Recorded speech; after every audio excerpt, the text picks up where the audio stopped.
چی شده؟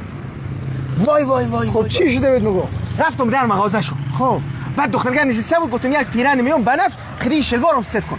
خب چند تا پیرن برام آورد پوشیدم. خب. بعد یک پیرن آورد قویگی، گفت همین خیلی به شما میاد. بعد یک دونه شلوارم آورد، گفت خرید شلوارگه اگه بپوشین شما خیلی خوش تیپ‌تر میرین. بعد اینجا فهمیدم که من به ما بده.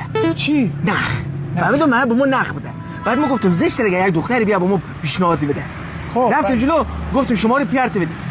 گفت شماره پیار میمی چیکار کنی؟ تو من بهش زنگ بزنم یا خواستگاری. من مسیسک زدم انداختم میدو. ها الان ناراحتی؟ ها خیلی حساب نگورم. مثل ازش کش بسنم نمیتونی سو کش بسنم. الان کفش نخریدی؟ نه. خب ببین در مغازه رفیقم برات کفش میگیره. دختره نه پسره. خوب بخوی مونده. ها خیلی بخوام بگیر. کاشام قشنگه. عالی. فردا خدا میکشم اونو در مغازه دخترگه. چی گفتی؟ خب بیا. مو کارتمو نبردم. چطور حساب کنی؟